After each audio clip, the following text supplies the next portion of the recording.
I grew up just outside a small town in eastern Kentucky, about 20 minutes from the college I ended up attending. It wasn't some huge university with packed football stadiums and wild frat parties. It was one of those quiet regional campuses where everyone somehow knew everyone else's business by the end of the semester. Most people only went there because it was affordable or because they didn't want to move too far from home. For me, it was both. This happened during my freshman year in the fall of 2022. Housing on campus was weird that year. Enrollment had dropped after the pandemic, so the dorms were half empty. Most students who could afford it had rented off-campus apartments with friends. I couldn't. My parents were helping with tuition, but there was no way they could swing apartment rent too. So I ended up in Hawthorne Hall, one of the oldest dorm buildings on campus. It had faded brick walls, flickering fluorescent lights in the hallways, and this stale smell that reminded me of old textbooks and industrial cleaner. Still, I was excited. I wanted the whole college experience. Late night studying, meeting new people, learning how to live on my own. At least that's what I thought. A week before move-in day, the housing office gave my roommate my number so we could introduce ourselves. Her name was Vanessa Mercer. She texted first. At first, she seemed perfectly normal, friendly, polite, maybe a little formal. She asked basic questions like what I was majoring in, where I was from, and whether I snored. I remember joking that I only snored when deeply offended. She replied with, "Good, I'm a very light sleeper." I thought nothing of it. When move-in day came, I met her in person. She was sitting on the edge of her bed when my parents and I arrived with my boxes. Vanessa was tall and very pale, with long black hair tied neatly into a low ponytail. She wore oversized gray sweatpants and a plain white sweater despite the August heat. She stood when we walked in and smiled politely, but something about the smile felt practiced, like she'd memorized what one should look like while smiling. She introduced herself to my parents, helped me carry in some things, and even complimented my comforter. Nothing unusual. Still, there was something about her that felt distant. Not rude, just detached, like her mind was somewhere else. That first afternoon, while my parents were making awkward small talk, Vanessa casually mentioned something strange. "You're my third roommate." I looked at her. "Already?" She nodded. "Yes, the first two requested room changes." "Why?" She shrugged. "They said they preferred other halls." The way she said it felt rehearsed. My mom gave me one of those subtle parental looks that said, "Pay attention," but I brushed it off. Dorm drama happens. People switch rooms all the time. After my parents left, Vanessa and I unpacked in silence. She barely spoke unless I asked direct questions. When she did answer, her responses were short and clipped. Yes, no, maybe. I quickly learned she spent most nights with her boyfriend, Trevor, who lived across campus in one of the newer residence buildings. That was honestly a relief. It meant I'd have the room to myself most evenings. Since I lived so close to campus, I had a routine. Every Friday after classes, I'd drive home and spend the weekend with my family. Then I'd come back early Monday morning before my first class. I told Vanessa this during our first week. She gave a small nod. That's useful. The phrasing struck me as odd. Not nice, not cool, useful. But again, I ignored it. The first few weeks passed normally. Classes were stressful but manageable. Dorm life was exactly what I expected. Loud neighbors, microwave dinners, people wandering the halls at 2 a.m. for absolutely no reason. Then came the first Monday. I'd gotten back around 6 in the morning after driving through dense fog the whole way. My first class wasn't until 10, so I decided to crawl back into bed for a few hours. Vanessa was in her bed, facing the wall, apparently asleep. I climbed into mine and sank into the memory foam mattress topper my dad insisted I bring. I was just drifting off when I felt it. The edge of my bed slowly dipped, like someone had leaned against it. Not hard, just enough to shift the mattress. At first, my half-asleep brain tried to rationalize it. Maybe I'd moved. Maybe the frame had shifted. But then I felt the pressure lift, like whoever or whatever had been there had stood up. My eyes snapped open. I rolled over. Vanessa was in her bed, facing the wall, completely still. I stared at her for nearly a minute. She didn't move, didn't breathe noticeably, didn't react. Eventually, exhaustion won. I convinced myself I'd imagined it. The next weekend came and went. Monday morning, same routine. Back at 6, straight to bed. This time, I was more alert, and that's why I know what happened next was real. About 5 minutes after lying down, I felt the mattress dip again. But this wasn't just the edge. This was unmistakable. Someone had sat down beside me. The pressure spread across the entire right side of the bed. The mattress compressed deeply enough that my body shifted toward the center. Every muscle in my body locked. I kept my eyes shut, didn't breathe, didn't move. I told myself there had to be an explanation. Then I heard it. The sound of bare feet softly landing on the floor.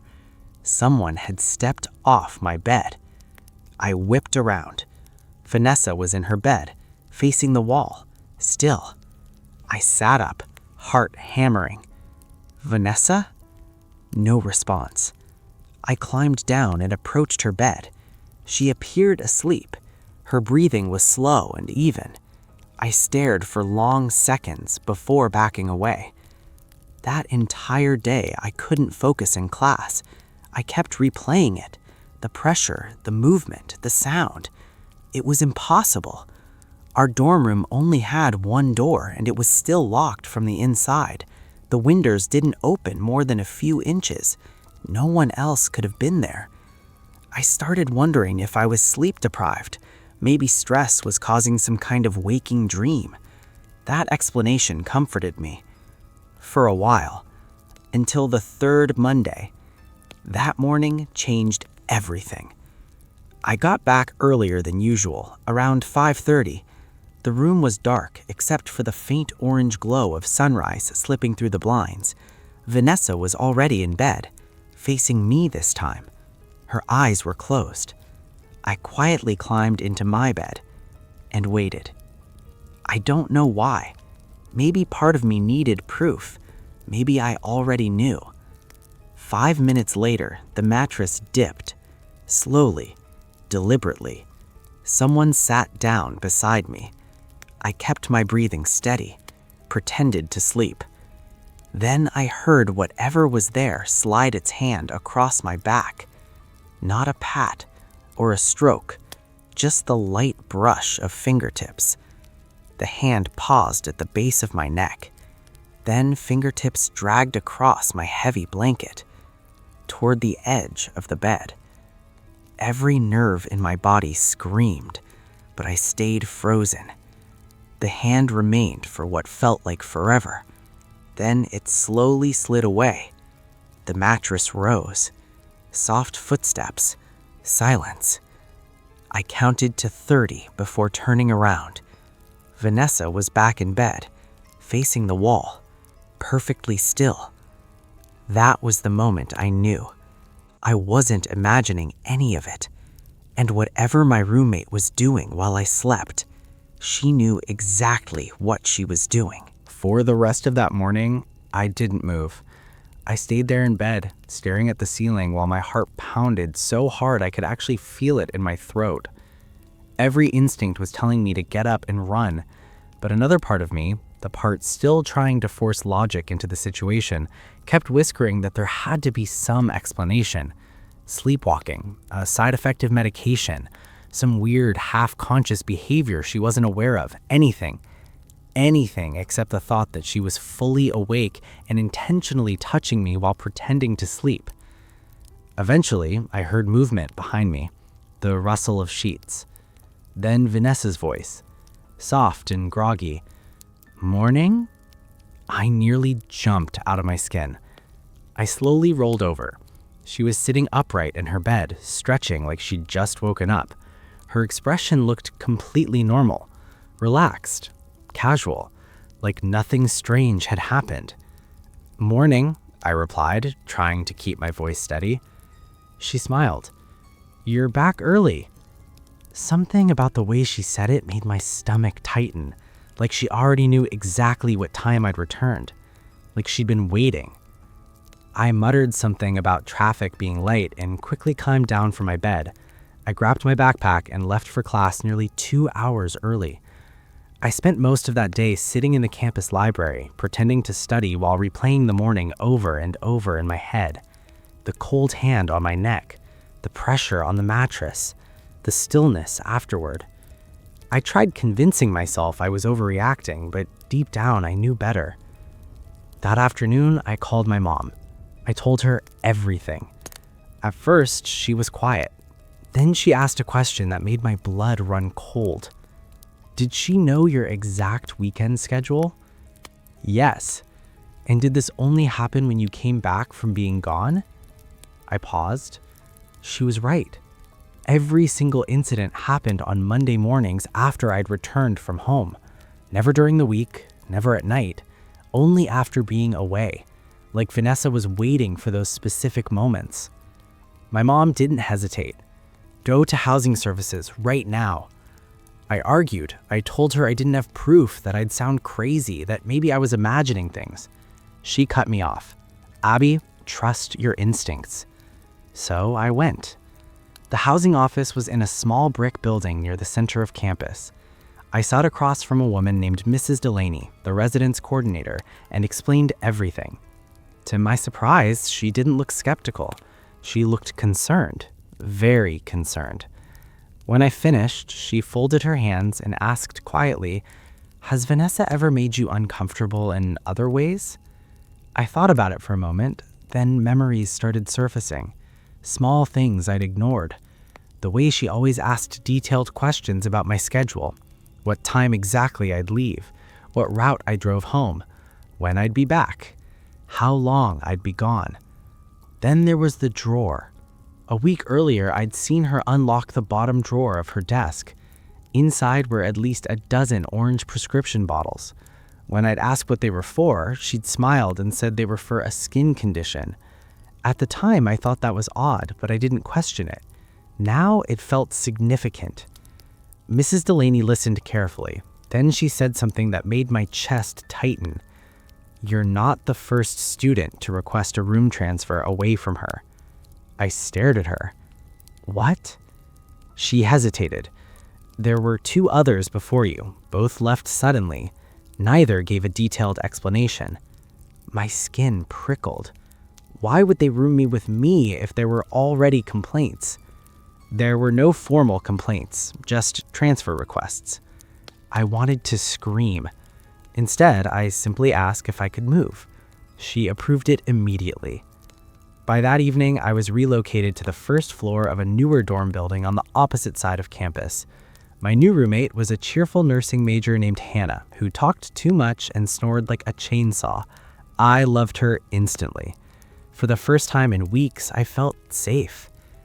That should have been the end of it, but it wasn't. 2 days later, I realized I'd left a binder in one of my psychology textbooks in my old room.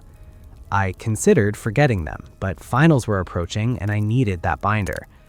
That evening, Vanessa texted me, "You left some things here."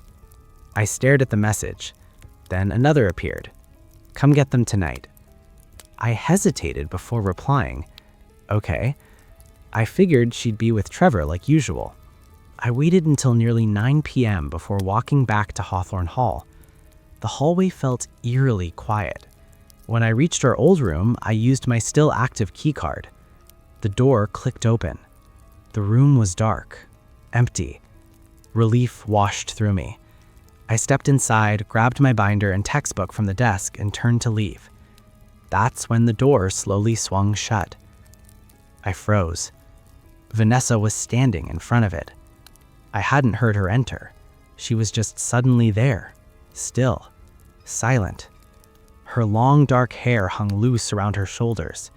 For several agonizing seconds, she said nothing. Then she smiled. Not the practiced smile from move-in day. This one was different. Wider. Too wide. Leaving already? My throat felt dry. Yeah, just grabbing my stuff. She tilted her head. Where's your new room? The question came so casually that for half a second I almost answered honestly. First floor, I said carefully. What hall? Maple. It was a lie. She narrowed her eyes. Near the stairs? Yeah. The north stairs or south? Every hair on my arm stood up. Why did she need to know that? I don't remember. She took a small step closer. You should. The tone in her voice was flat, emotionless, like she was stating a fact. I forced a nervous laugh and moved toward the door. She didn't block me, but as I passed, she leaned close enough for me to smell her perfume, something sharp and medicinal. Then she whispered, You came back earlier than usual that last Monday. I stopped cold. She knew. Of course she knew. She'd been awake, watching. I didn't respond. I walked out without looking back. The second I was in the hallway, I ran. I reported everything to housing that same night. This time, they took immediate action. By morning, Vanessa had been moved out of Hawthorne Hall pending an investigation. I never saw her again. A few weeks later, I learned that she'd withdrawn from the university entirely. No explanation, just gone. I asked around about her previous roommates. One had transferred schools. The other had moved off campus abruptly.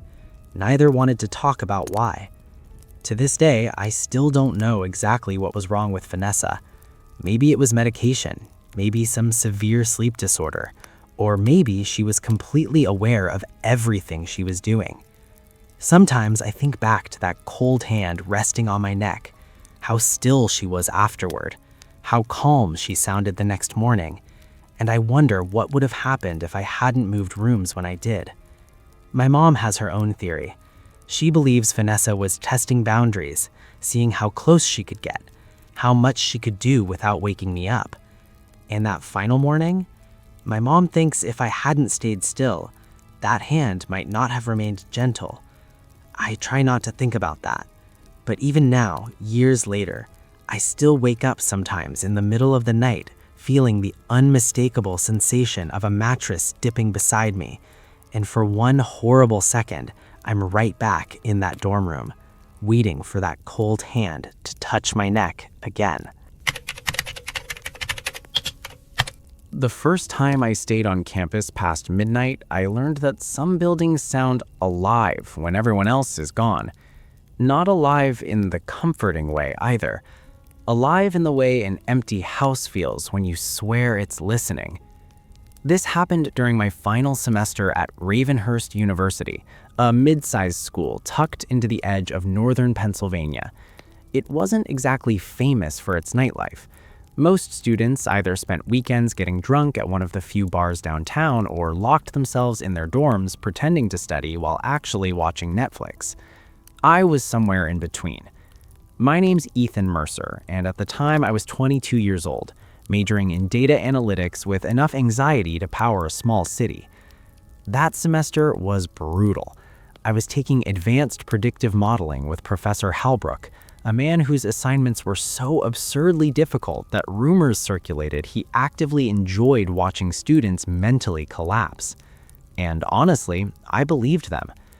3 days before finals, he assigned our capstone project, a 70-page statistical analysis requiring custom code, data visualizations, regression testing, and a full predictive model presentation. It was due Monday at 8 a.m. Naturally, I'd procrastinated until Sunday night. My laptop had also decided to betray me at the worst possible time. The cooling fan had died 2 weeks earlier, and whenever I ran anything heavier than Excel, the whole system overheated and shut itself down. So around 9:45 that night, I grabbed my backpack, a thermos of stale coffee, and headed across campus to the Harrow Business and Technology Center. The building sat farther from the main academic complex, separated by a stretch of dead grass and skeletal oak trees. During the day, it looked ordinary enough. brick exterior, huge windows, clean landscaping. At night, though, it looked abandoned, the kind of place where bad things happened in movies. I told myself not to be dramatic. I swiped my student ID at the side entrance, heard the mechanical click, and stepped inside. The moment the door shut behind me, silence swallowed everything. No voices, no footsteps, just the low electrical hum of fluorescent lights. The air smelled aggressively sterile, like industrial disinfectant and floor polish. It was the kind of scent that made your nostrils burn. The second floor computer lab was where I usually worked when my laptop gave up on life. There were about 20 desktop stations lined in neat rows, each separated by gray plastic dividers. No windows, no decorations, just blank white walls and the faint drone of ventilation. A perfect prison for productivity. I settled into my usual station near the back corner, plugged in my flash drive, and got to work. For the first hour, everything was normal. I was deep in coding, occasionally sipping lukewarm coffee and muttering curses at broken syntax. At 11:17 p.m., the first strange thing happened. A door slammed somewhere down the hall. The sound echoed sharply through the building. I paused, fingers hovering over the keyboard. It wasn't the entrance downstairs. It sounded closer, like one of the faculty offices. I glanced toward the lab door. Nothing. Probably another student, I thought, even though I hadn't seen anyone enter. I went back to work. Then came the footsteps. Slow, heavy, measured. Each step landed with enough force that I could hear the faint vibration through the tile floor. My hands stopped moving. The footsteps approached the lab door and stopped. For several seconds, there was absolute silence. Then the handle rattled. Hard. Not a polite test, not someone casually checking if the room was occupied. It was aggressive, violent. The metal jerked back and forth as if whoever was outside was trying to wrench it open. My stomach dropped. The lab doors automatically locked after 10 p.m., only allowing card access from registered students. Whoever was out there either didn't have access or didn't care. I stared at the door, frozen. The rattling continued for maybe 20 seconds. Then it stopped. The footsteps resumed, slowly fading down the hall. I sat motionless, barely breathing. Eventually, I laughed nervously to myself. Probably some drunk idiot. College campus, Sunday night, made sense. Still, my focus was gone. I kept glancing toward the door every few seconds. At 11:46, it happened again, but this time the sound came from above. A soft scraping noise, directly overhead. I looked up. The computer lab had one of those suspended drop ceilings with square acoustic tiles. The scraping continued, slow, dragging, like someone crawling carefully across the framework above me. I stared upward, every muscle locking. Then, one of the ceiling tiles near the center of the room shifted, just slightly, enough for me to notice, enough to send a cold rush through my entire body. The tile dipped downward, as if weight was pressing against it from above. Then it returned to its place. I didn't move, didn't breathe. The scraping resumed, moving across the ceiling toward the back of the room, toward me. My mind raced through explanations. Maintenance worker, loose ductwork, animal, anything. But none of those explanations matched the unmistakable rhythm of movement. This was crawling, human crawling. I slowly reached for my flash drive. The scraping stopped. I froze again. Then came a faint creak directly above my station. I looked up and saw the tile above me bend. Just much, just enough to show pressure, like someone was crouched there, watching. That was enough. I yanked out my drive, shoved it into my pocket, grabbed my backpack, and bolted for the door. The hallway outside was empty. Buzzing fluorescent lights cast everything in that pale hospital glow. I moved quickly toward the stairwell, trying not to run, trying not to panic. Halfway there, I heard something behind me. A soft thud. From inside the lab. like something dropping to the floor. I didn't look back. I hit the stairwell door and shoved it open. The heavy metal slammed against the wall. I started descending. Then, instinct made me glance upward. On the landing above me, 1 floor higher, stood a man. He was tall and unnaturally thin, wearing a dark, oversized jacket that hung almost to his knees. His face was mostly shadowed, but I could make out enough. Pale skin, sunken cheeks, and a grin. A wide, unnatural grin stretched across his face like it had been carved there. He wasn't moving, just staring down at me, watching. My body reacted before my brain did. I ran. Not jogged, not hurried, I ran. I flew down the stairs so fast I nearly missed the final step and broke my ankle. Bursting through the first floor exit, I sprinted across the lobby. My student ID shook so badly in my hand I almost dropped it trying to scan out. The scanner beeped, the lock clicked. I slammed through the doors and didn't stop running until I reached my dorm across campus. I locked my room, shoved my desk chair under the handle, and sat on the floor trying to breathe. My roommate, Tyler, looked up from his Xbox. "What the hell happened to you?" I opened my mouth. Nothing came out. Because even then, I wasn't entirely sure what I'd seen. All I knew was this. Someone had been above me in that ceiling, and whoever had been up there had somehow gotten downstairs before I reached the stairwell, waiting, watching, smiling. And somehow, deep down, I knew that if I'd stayed in that lab even 1 minute longer, I would have found out exactly what he wanted. I barely slept that night.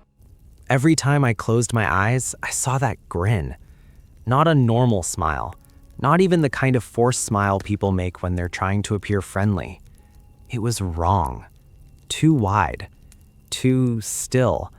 Like the muscles in his face had forgotten how human expressions were supposed to work. Tyler spent the next hour trying to get the full story out of me, but even as I explained it, it sounded ridiculous. A man in the ceiling, waiting above me in a locked computer lab, then somehow appearing downstairs before I could escape?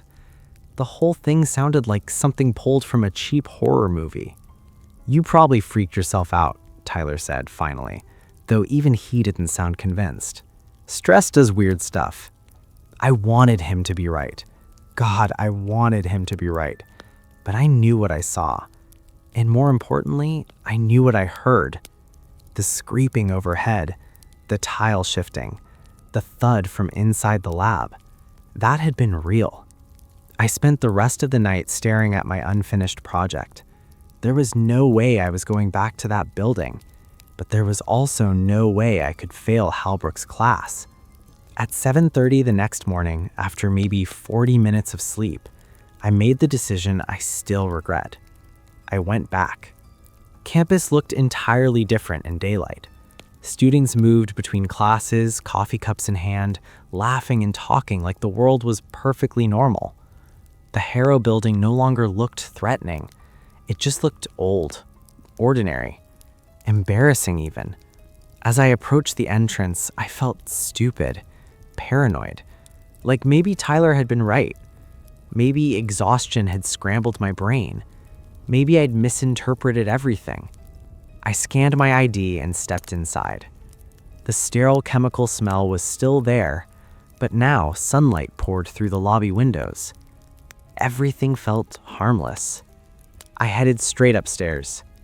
The second-floor hallway was busy with students moving between morning lectures. The computer lab door was propped open. I stopped dead. A maintenance worker stood inside on a ladder near the ceiling. My stomach tightened. I stepped into the room.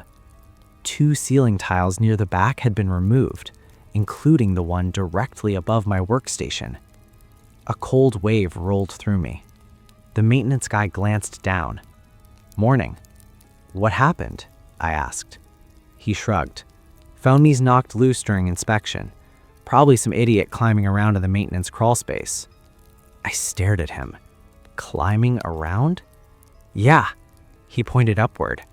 Above the drop ceiling was an open service area used for wiring, ductwork, and maintenance access. Apparently, sections connected through most of the building.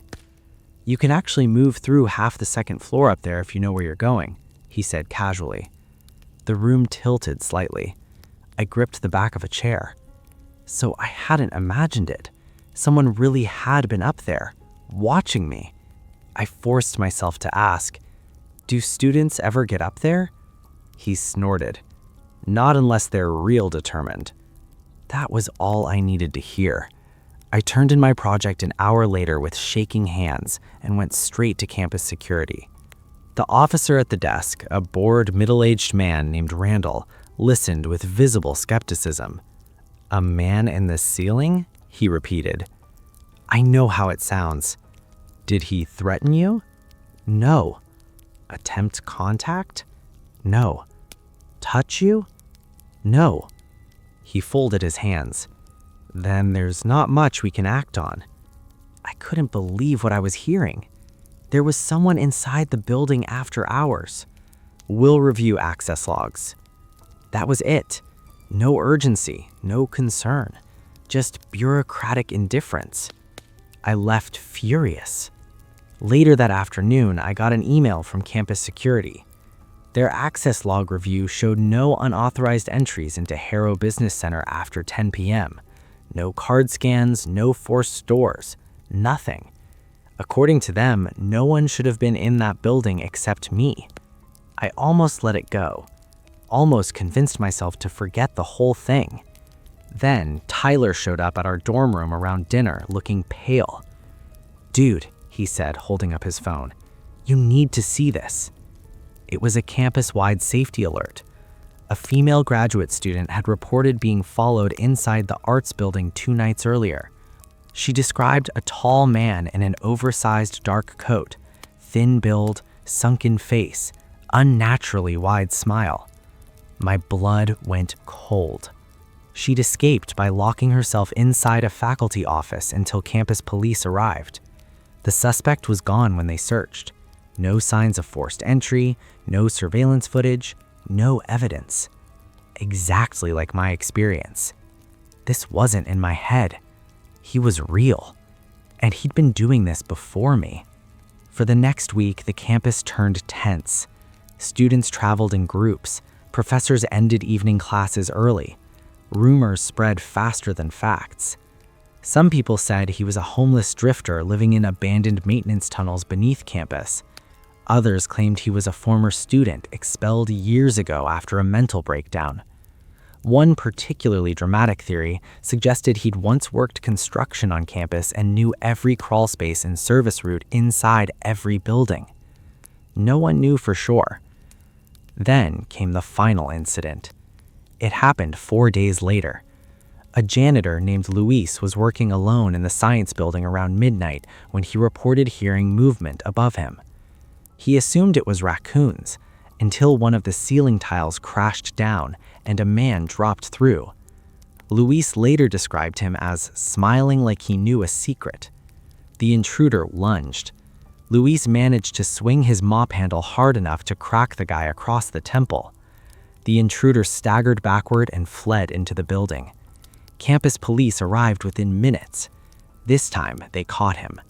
He was found hiding inside an electrical maintenance closet on the 3rd floor. His name was Caleb Foster, 38 years old. Not a former student, not homeless, not construction staff. He'd been a contracted HVAC technician who'd worked on multiple campus buildings years earlier. He'd memorized service routes, access panels, and maintenance pathways before being fired after several complaints about inappropriate behavior towards female staff. No criminal charges had ever stuck. After losing his job, he'd apparently been sneaking onto campus at night using old access knowledge. Investigators later discovered he'd been living for weeks inside maintenance crawlspaces between the walls of Harrow and 2 adjacent buildings. Food wrappers, water bottles, blankets, and a notebook. That notebook still makes my skin crawl. It contained dates, times, descriptions of students, detailed notes about their routines, mine included. Male, works alone, computer lab, nervous, startles easily. potential entry opportunity if isolated. I threw up after reading that. He'd been studying me, profiling me, planning. The police never publicly disclosed what his exact intentions were, but several items recovered from his hiding space suggested nothing good. Zip ties, duct tape, a hunting knife.